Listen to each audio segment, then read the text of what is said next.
Hey everyone, David Nagel here.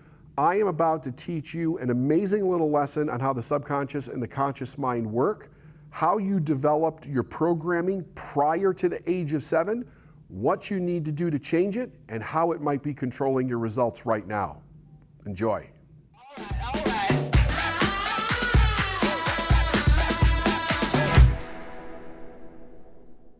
Hey everyone, today I want to give you a quick tutorial on the difference between the conscious mind, the subconscious mind, and how each one of them works independently and together, and why it's something important that everybody should know. Prior to the age of 7, our subconscious mind looks very much like this. It's like a fishbowl, meaning that there's no top, there's no conscious mind developed. Now, why is this important to know? Because the conscious mind is the part of our mind that we use to think with. We can reason with the conscious mind. We can accept or reject any idea. We really have the ability to critically think with the conscious mind, and we can imagine. The subconscious mind is very different. It doesn't have the ability to think. It doesn't have the ability to imagine. It doesn't have the ability to reject anything, and any image that or idea that's turned over to it, it must accept is real. It cannot tell the difference between reality and something that's just imagined. So if we don't have a conscious mind developed, all of the thoughts, the images, and the ideas that are going on around us prior to the age of 7 years old, they go into our subconscious mind with no ability to reject them, and they become fixed. This then becomes known as a paradigm. A paradigm is a number of fixed beliefs and ideas that are stored in our subconscious mind that then become kind of like the operating system for our own psyche, for our own being as we go through the world. Now, around 7 years old, our conscious mind begins to develop, and it continues to develop into our early 20s. Now, what's important about this is that we have to understand first and foremost that there's 7 years of information in our subconscious mind before our ability to reason or consciously think happens at 7 years old.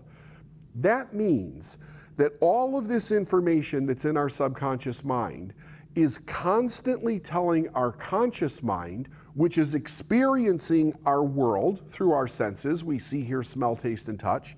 So if we draw a little antenna up here and we say that these are our 5 senses, it's experiencing our world external of us, our results, our circumstances, and our environment.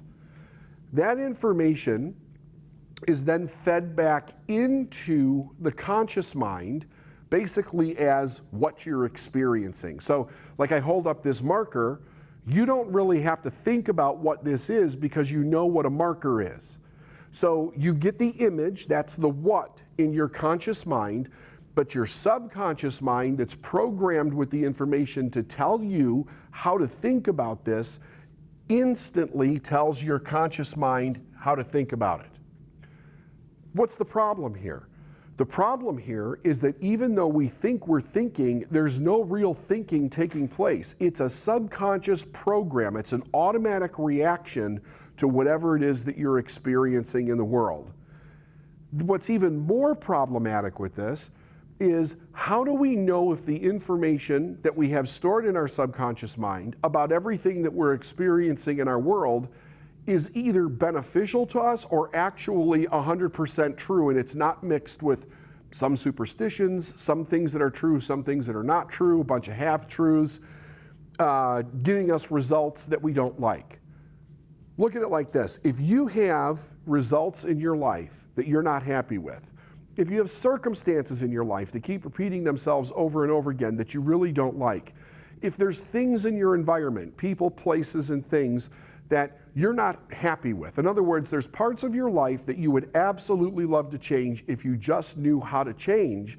You have to realize your subconscious mind is in control of the destiny that you're creating for yourself.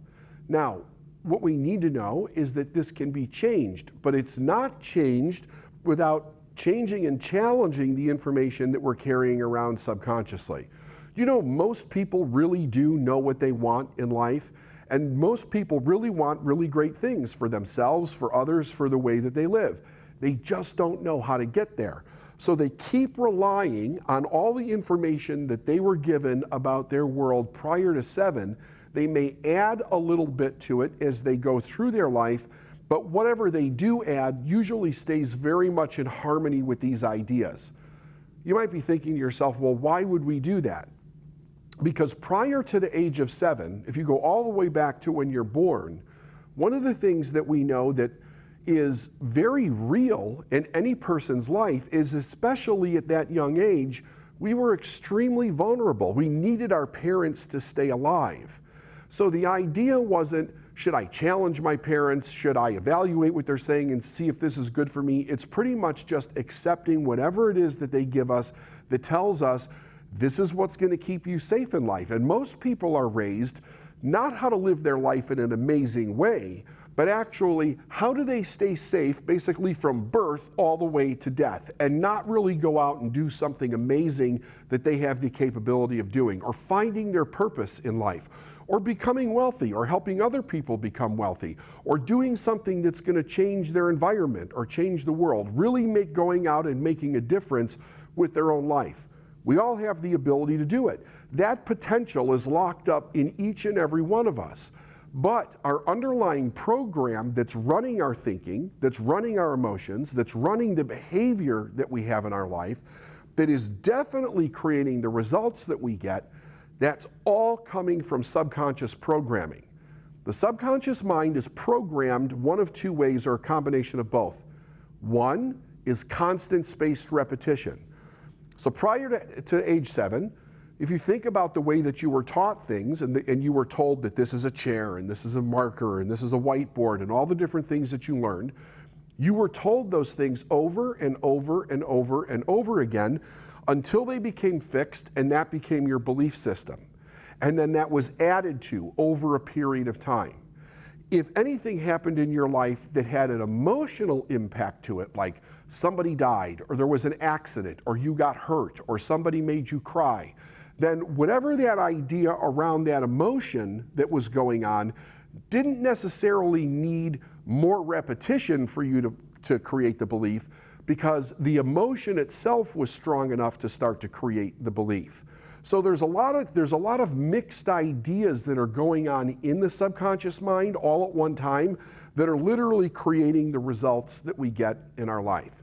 If we want to change it, we have to start to challenge what it is that we believe about the world, and what it is that we believe about our own potential, and what we can actually do to change it.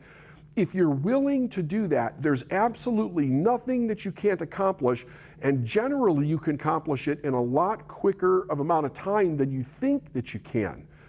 The reason is because what takes a long time is the starting, the stopping, the learning, the fighting against parts of your mind that say, don't do this, nobody will like you if you do that, it's hard to do this, it takes a long time. Hard is one of the most difficult things that is put in our mind to actually break, because it becomes a value or an ethic for people. If you're a good person, you work very hard. And I'm not saying that you shouldn't work hard, but the problem is that once hard becomes a value for us, we begin to psychologically approach tasks that we're going to do, and we make them hard so that we feel good about ourselves, so that we feel intelligent, so that we feel like we did something really good.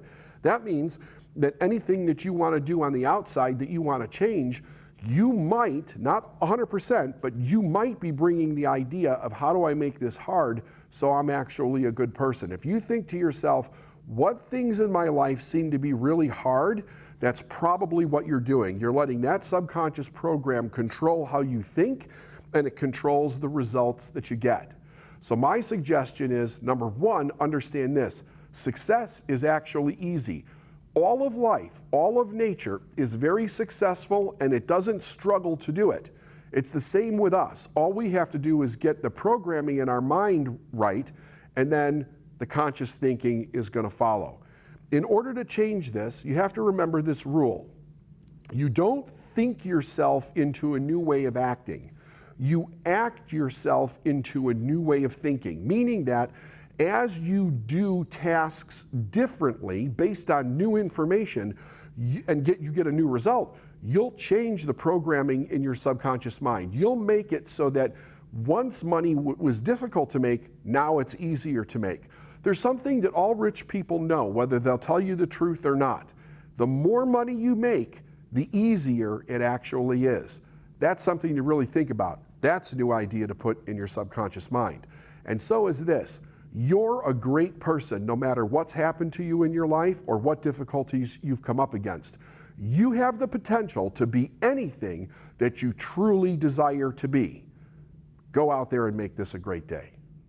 Hey, I really hope you enjoyed this teaching on the conscious and the subconscious mind. I'm really interested in hearing your comments. Leave those below and stay tuned to our channel for other information.